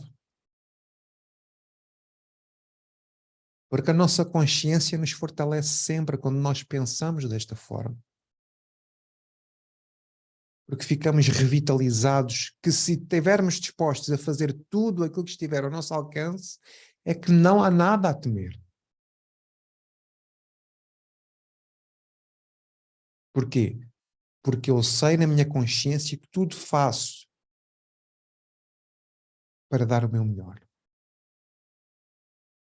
E isto é uma grande lição para as nossas vidas. Para que a gente possa dar o nosso amor mais belo uns aos outros. Porque nós somos pessoas muito... A vida traz-nos essa aprendizagem também, não é? Nós não nos podemos entregar a 100%, parece, não é? Porque com medo de sermos feridos, com medo de sermos magoados. Parece que há aqui um cantinho nosso que a gente nunca deixa ninguém tocar. Há sempre aqui uma reserva para a nossa proteção, onde só Deus sabe, talvez, não é?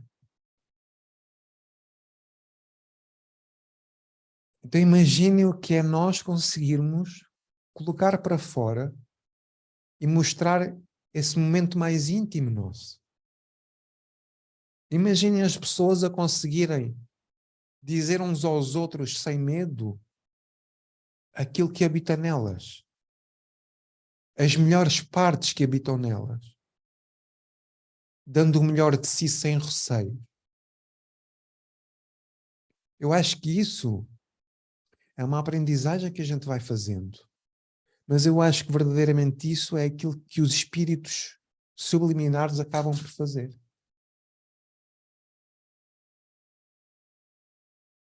E é aí que entra a questão do coração de criança. Estão a ver que o Cristo fala? O reino dos céus é semelhante a uma criança, ao coração de uma criança, à pureza do coração. Não é? Aqueles sentimentos mais nobres que estão cá dentro, mas que a gente parece que os reserva, parece que ficamos acanhados sobre o tal temor de sermos magoados. Eu começo a pensar, então, mas como é que eu posso ser feliz, verdadeiramente, se eu não consigo manifestar os meus sentimentos? Não é? Mesmo que te magoem. Será que vale a pena uma entrega sincera, verdadeira, vindo do imo da nossa alma? Ou nunca experimentarmos viver um amor mais profundo? Porque se vivermos sempre com medo, acabamos por, se calhar, nunca sentir aquilo que é o amor. É o tal temor. O temor é tão grande, não é?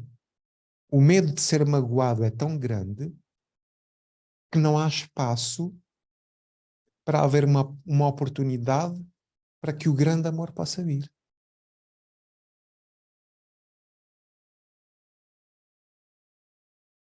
E eu penso que é preciso ter coragem para isso também.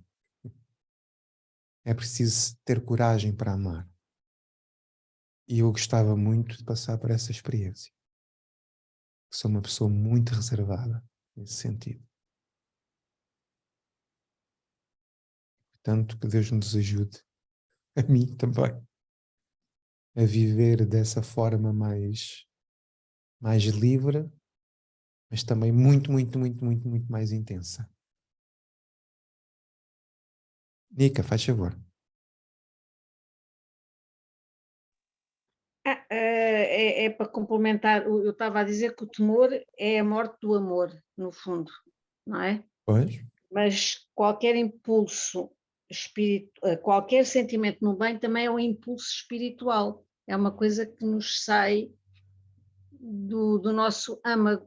Uma pessoa que tem instintivamente atitudes de bondade, de ajuda, de amor ao próximo, é o tal impulso espiritual que nós temos, que não, assim como temos o temor, quando temos essa ausência de fé ou desse amor trabalhado em nós, também quando isso já está de alguma forma solidificado, não é? Já tem as tais bases sólidas, esta construção espiritual que nós estamos a fazer. Depois, qualquer atitude que nós possamos ter no bem, a fazer bem, a pensar bem, tudo o que seja, nessa coisa, eu acho que é o tal impulso espiritual que já ninguém consegue controlar. Isso já sai, pronto, de dentro de nós, da mesma forma que nós tememos, às vezes, por não termos o entendimento nem essa construção de amor ainda muito sólida em nós. Foi o que eu me apercebi agora deste contexto todo. Quando nós tivermos esse amor bem estruturado dentro de nós, o temor desaparece e tudo o que sai de nós é esta espiritualidade que está latente e que vai nascendo e que vai tornando-se em atos, em atitudes, em coisas proativas, não é? Do bem. E é interessante, nós percebemos uma coisa, que os dois sentimentos não podem estar em simultâneo no nosso coração. Nós temos temor, ou temos amor. Ou temos alegria, ou temos tristeza. Eu não posso estar triste e estar alegre. Eu não posso estar temeroso e estar com confiança ou com esperança. As duas coisas não se coadunam. Né? Marta? No que diz respeito ao temor neste caso, quando referiste até em relação ao temor, no que diz respeito aos nossos trabalhos, ao seguimento dos nossos trabalhos, de repente vem-me aqui, porque é muito recente, e às vezes nós não temos sequer a noção do que nós, até através do nosso rosto, ou seja, o que for, conseguimos transmitir ao outro aquilo que nos vai na alma e no coração. E relativamente ao temor, porquê? Porque em mim própria, o temor em relação ao falar deste projeto, em relação ao trabalhar neste projeto da Casa com o Evangelho, foi atenuando e muito, o que para mim foi uma grandiosidade maravilhosa, muito. E uma colega de trabalho pediu-me ajuda, pronto, neste caso vai ser um Evangelho que vamos fazer, para uma pessoa que já partiu, e para uma outra amiga. E essa amiga disse a ela, então depois diz essa tua amiga para me mandar a conta. E eu disse assim, diz à tua amiga que a conta é paga com amor, porque nestes trabalhos nada se paga, nós fazemos trabalhos apenas com amor. E ela disse, eu sei, mas eu achei curioso o facto de ela dizer, pronto, essa situação, referir essa situação. E aqui vem agora o importante da questão, em relação ao temor, porque ela diz, porque eu quando te ouço falar no projeto do qual tu fazes parte, o meu coração vibra e os teus olhos brilham que tu não fazes ideia. Bem, eu não tinha essa noção. Pronto, então aqui nós às vezes conseguimos transmitir ao outro, não temos essa noção, e depois quando nos é dito assim por palavras, não é? Olha, eu fiquei como estou agora a ficar. Não esperava que ao falar do projeto, dos nossos trabalhos, daquilo que nós aprendemos, que se manifestasse assim tão grandiosamente também a quem ouve. E aí está o meu temor, foi-se, nesse aspecto. Então agora vou-vos contar uma história que vocês muitos já sabem, já te passo a palavra, Alexandra. Eu passei uns tempos muito difíceis na minha vida. Vocês já ouviram falar da minha amiga Renata. Minha amiga Renata, que é evangélica, né? Ainda hoje continua com os seus louvores e a sua unção a Deus e não sei o quê. Aquele tipo de linguagem não me cativa, não me diz assim grande coisa. Inclusivamente acompanhei lá aos cultos evangélicos e pronto, não é toda uma linguagem que me cative. Mas ela tinha um brilho nos olhos quando falava da sua religião, quando falava de Jesus, quando falava... E aquilo é que me encantou nela. Tá vendo? Então a minha amiga Renata tinha o quê? Já conhecia o Cristo. Já tinha vivido experiências de adoração, de louvor, de entrega, da sua espiritualidade.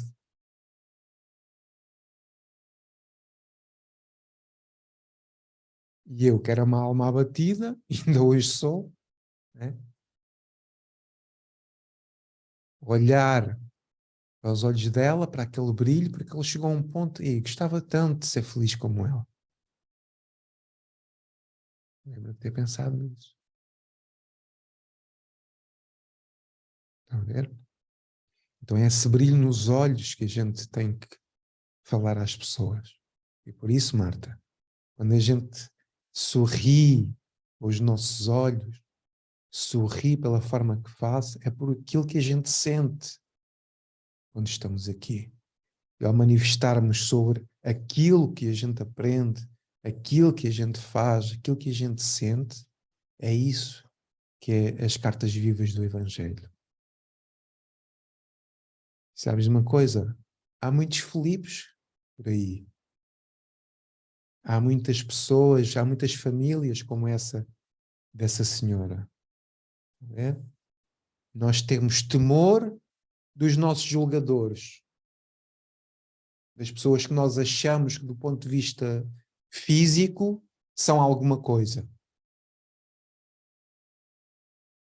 E muitas vezes, por causa do nosso temor, deixamos que essas pessoas abafem o nosso brilho nos olhos. Porque ainda não estamos suficientemente sólidos no amor. Então, quando isso já não for problema, quando a alma compreende que isso já não é problema, ela vai, quê? Vai atrair quem está preparado para ouvir. E isso é um filtro que é feito naturalmente. Porque da mesma forma que tiveste essa experiência espetacular, também vais ter experiências em que as pessoas te vão apontar o dedo. E isso faz tudo parte de uma experiência espiritual.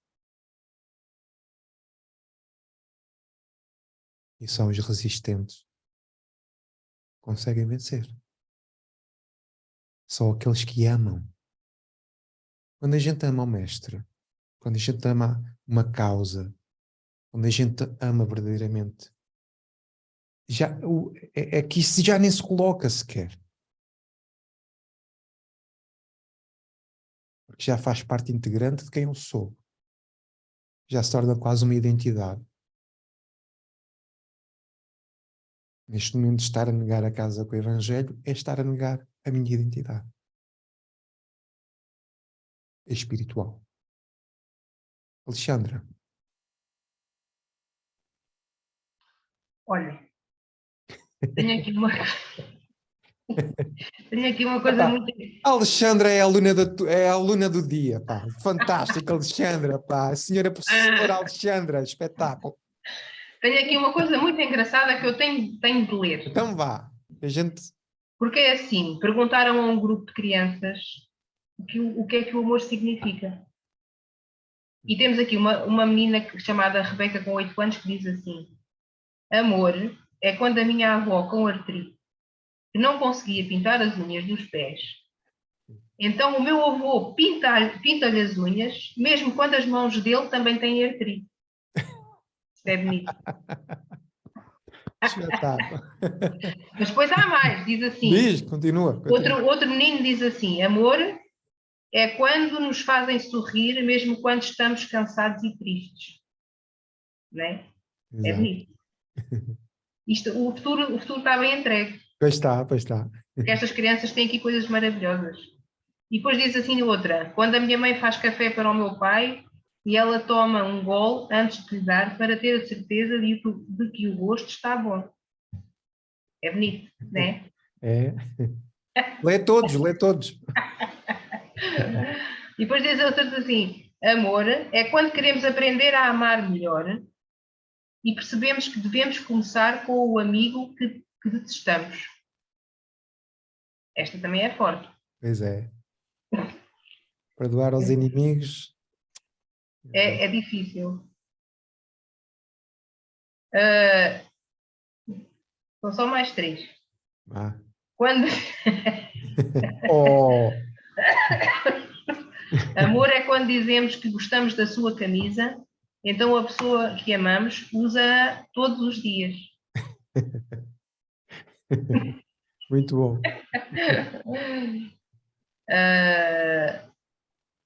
E depois o amor é o que aconteceu durante o meu recital de piano. Eu estava no palco e estava com medo. Todas as pessoas estavam a olhar para mim. Entretanto, vi o meu pai a acenar e a sorrir. Ele era o único a fazer aquilo. E aí eu perdi o medo. Tá.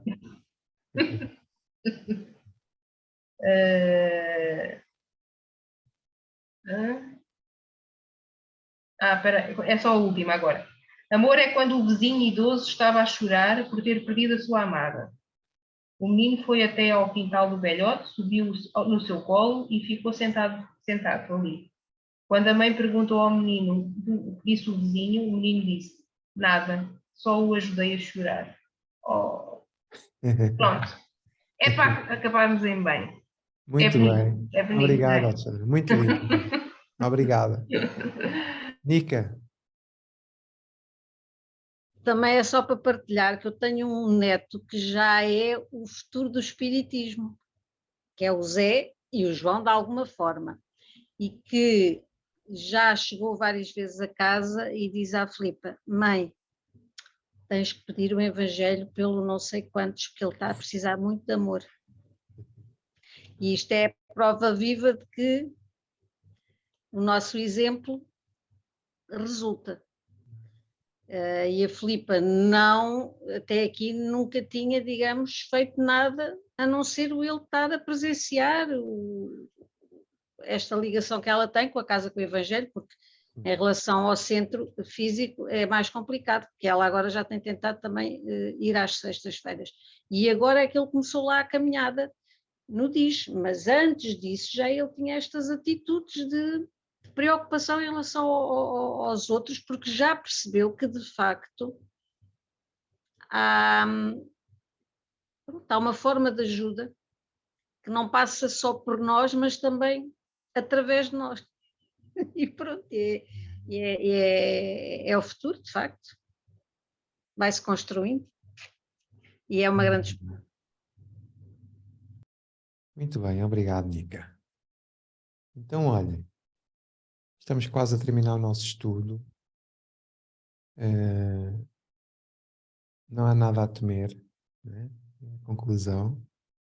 A mestra está no lema e nós estamos aqui neste mar revolto, às vezes com tempestades, outras vezes com dilúvios, outras com o barquinho a abanar, parece que estamos numa jangadinha pequenina e ondas piores que as ondas da Nazaré, mais 30 metros, e nós aqui, mas sempre com fé em Deus e sempre com muito amor no coração, e partindo dessa premissa, não temos nada a temer. Portanto, sempre a seguir adiante, sempre trabalhando, e o resto está por conta de Deus.